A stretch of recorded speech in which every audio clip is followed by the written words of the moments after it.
The Platte River has always been the site of many homeless encampments, and now the health of the river is getting a bit more attention through the Waterkeeper Alliance, an international nonprofit focused on protecting and restoring waterways, an organization that has named Brad Evans the Waterkeeper of the Platte. So welcome to Politics Unplugged. And, glad to be here. Thank you.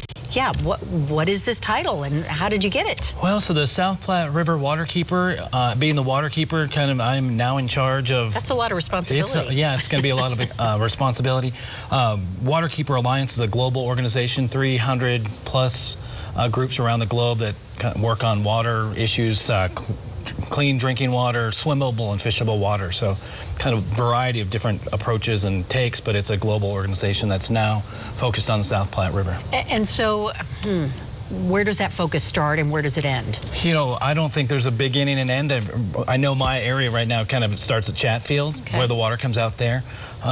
There's a lot of issues. I'm on a listening tour, really. We got awarded this chapter late October, so I'm on a listening tour to find out where the Platte is, what it needs to do, how it can function better, and how we can all get involved on clean water and cleaning up the Platte.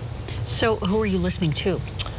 You know, everybody from the EPA to water activists, kind of going out and listening to farmers on the eastern plains that get water from the South Platte as well for their growing. So it's the health of the Platte, and so are you focused on who's dumping into the Platte? There's lots of issues. The city of Denver has 300 storm pipes that dump into the river unfiltered. So, I mean, there's a lot of challenges on the South Platte. And as an urban growing city, I think really where we started with the South Platte River Waterkeeper idea was, how do we make this into a gem that the city wants to have in its backyard?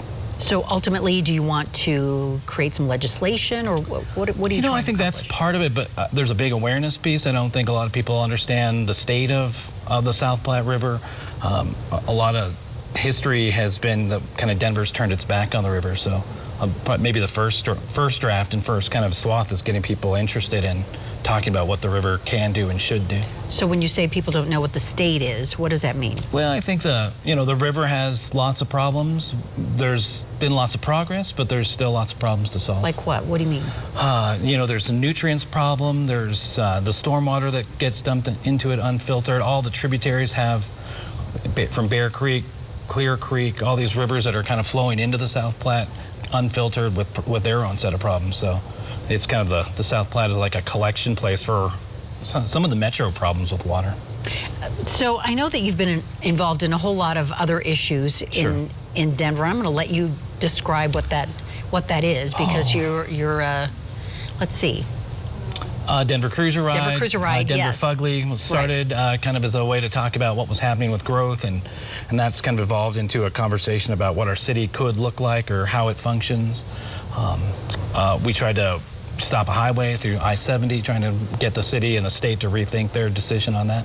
So you're trying to shake things up? What are you trying to accomplish? The Riverkeeper, it's a group that's known internationally, started in the mid-'60s with a group of fishermen who are trying to stop pollution on the Hudson River. Railroad was dumping their raw stuff into the river, and it was killing all the fish. So kind of the Waterkeeper, I'm working with the Zeppelin Foundation and the guys from State of Colorado to get this started here.